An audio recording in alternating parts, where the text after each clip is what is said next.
បាទសួស្តីបងប្អូនទាំងអស់គ្នាជួបគ្នាសាជាថ្មីម្ដងទៀតហើយថ្ងៃនេះដែរលោកគ្រូនឹងលើកយកនៅទស្សនៈមួយទៀតមកបង្ហាញដែលពាក់ព័ន្ធជាមួយនឹងរឿងកុលាបប៉ៃលិនហើយទស្សនៈនេះដែរគេនិយាយថាចៅចិត្តក្នុងរឿងកុលាបប៉ៃលិនជាកូនកតញ្ញូមួយរូបចូលបកស្រាយបាទអញ្ចឹងមុននឹងចាប់ផ្ដើមធ្វើប្រធានបទមួយនេះយើងត្រូវមើលអំពីព្រំដែននៅក្នុងការសរសេរតែសេចក្តីរបស់យើងបាទប្រធានបទមួយនេះគឺពាក់ព័ន្ធជាមួយនឹងតួអង្គចៅចិត្តបាទដែលជាតួអង្គឯកប្រុសនៅក្នុងរឿងកុលាបប៉ៃលិនហើយគេសន្មតថាគាត់ជាកូនកតញ្ញូមួយរូបដូច្នេះពេលដែលយើងបកស្រាយយើងត្រូវព្យាយាមរកចំណុចល្អៗដែលពាក់ព័ន្ធជាមួយនឹងភាពកតញ្ញូរបស់តួអង្គចៅចិត្តហ្នឹងមកបង្ហាញ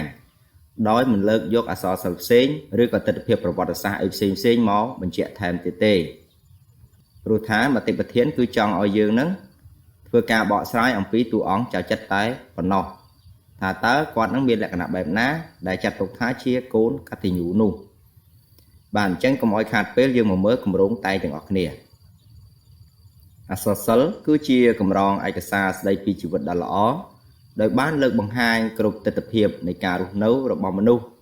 ក្នុងសម័យកាលណាមួយក្នុងនោះដែររឿងកុលាបប៉ៃលិនដែលជាវណ្ណកម្មរបស់លោកញុកថែមក៏បានបង្ហាញពីសកម្មភាពរបស់ចៅចិត្តក្នុងភាពជាកូនល្អមួយរូបផងដែរ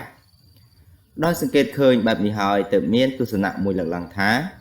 ចៅចិត្តក្នុងរឿងកុលាបប៉ៃលិនជាកូនកតញ្ញូមួយរូបបាទចោទសួរមកតើចំណុចណាខ្លះដែលបញ្ជាក់ថាចៅចិត្តជាកូនកតញ្ញូមួយរូបនោះដើម្បីជាប្រទីបសម្រាប់ជួយបំភ្លឺដល់ការបកស្រាយប្រធានឲ្យបានក្បោះក្បាយចាំបាច់ត្រូវយល់នៃពាក្យគន្លឹះជាមុនសិនបាទពាក្យទី1គឺពាក្យកតញ្ញូមានន័យថាការដឹងគុណមិនរមិលគុណចំពោះអ្នកដែលមានគុណមកលើខ្លួនបាទយល់នៃប្រធានមកតាមអត្ថន័យនៃពាក្យគន្លឹះខាងលើទស្សនៈប្រធានចង់កំណត់ថាចៅចិត្តក្នុងរឿងកុលាបប៉ៃលិនជាកូនដឹងគុណចំពោះអ្នកដែលមានគុណមកលើខ្លួនមួយរូបបាទអញ្ចឹងយើងមកដល់ការបកស្រាយជាការពិតឥតប្រកែកបានចៅចិត្តជាកូនកតញ្ញូមួយរូបដោយសារទី1គឺចៅចិត្តដឹងគុណឪពុកដែលចៅចិត្តតែងតែគោរពប្រតិបត្តិតាមការណែនាំរបស់ឪពុកមួយទៀតបម្រើឪពុករហូតដល់គាត់អស់ជីវិតធ្វើតាមបណ្ដាំឪពុកប្រកាន់ភ្ជាប់នៅពាក្យសម្ដីរបស់ឪពុកដែលបានទូមានថាអត្តាហិអត្តនោនាថោបាទយ៉ាងណាមិញនៅក្នុងដំណើររឿងបានបញ្ជាក់ថានៅពេលដែលតាជើមគាត់ធ្លាក់ខ្លួនឈឺបាទជាទម្ងន់នោះមានអ្នកណាជាអ្នកបម្រើមើលថែឪពុកទេគឺមានតែចៅចិត្តដែលជាកូនល្អម្នាក់ដែលនៅប្រតិបត្តិបម្រើឪពុកជាប់ជានិច្ចហើយថែមទាំងបានទៅពឹងពាក់អាស្រ័យរកលោកគ្រូពេទ្យស្អាតឲ្យមកជួយព្យាបាលជំងឺរបស់ឪពុកថែមទៀតផងរហូតដល់ពេទ្យអស់លទ្ធភាពក្នុងការមើលជំងឺរបស់ឪពុកចំណុចទី2ចៅចិត្តក៏ជាកូនម្នាក់ដែលចេះដឹងគុណដល់អ្នកដែលធ្លាប់មានគុណជាមួយខ្លួនបាទជាពិសេសលោកគ្រូពេទ្យស្អាតដែលខិតខំមើលថែព្យាបាលឪពុករបស់ខ្លួនរហូតដល់អស់លទ្ធភាពហើយម្យ៉ាងទៀតគ្រូពេទ្យស្អាតនេះមិនមែនត្រឹមតែជួយព្យាបាលឪពុកប៉ុណ្ណោះទេថែមទាំងនៅពេលដែលតាជើមនោះគាត់ស្លាប់បាត់អញ្ចឹងគ្រូពេទ្យស្អាតហ្នឹងគាត់មានទឹកចិត្តអាណិតអាសូរដល់ចៅចិត្តហ្នឹងក៏បានសរសេរសម្បត្តិហ្នឹងមួយច្បាប់ឲ្យចៅចិត្តហ្នឹងដើម្បីឲ្យចៅចិត្តហ្នឹងយកទៅឲ្យលោកលួងរតនសម្បត្តិនៅឯប៉ៃលិននោះបាទឲ្យទទួលចៅចិត្តទៅធ្វើការក្នុងឋានៈខ្លួនឯងដែលជាអ្នកទទួលសគុណពីលោកគ្រូពេទ្យស្អាតហ្នឹងចៅចិត្តក៏ទៅធ្វើការនៅទីនោះហើយដែលជាការងារ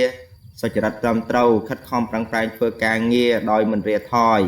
បាទទោះមានការលំបាកជីកដី 5-6 ម៉ោងក្នុងមួយថ្ងៃក៏ដោយប៉ុន្តែចៅចិត្តមិនឲ្យអ្នកណែនាំហ្នឹងខកចិត្តខកបំណងទេបាទចំណុចទី3គឺដឹងគុណគ្រួសារលួងរតនសម្បត្តិដោយបានបំពេញការងារជាកម្មករអស់ពីកម្លាំងកាយចិត្តជាកិច្ចតបស្នងចំពោះចៅហ្វាយនេះ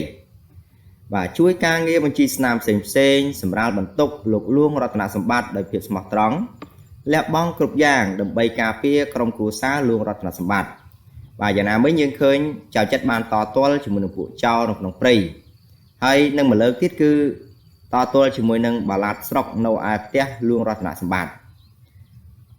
បាទចំណុចមួយទៀតគឺលះបង់ពេលវេលាការងារដើម្បីជួយទុកធរៈតាសុននិងគ្រួសារចៅហ្វាយនេះយើងឃើញថាចៅចិត្តបាទគាត់បានជួយទុកធរៈតាសុនពីព្រោះថាថ្ងៃនោះគឺជា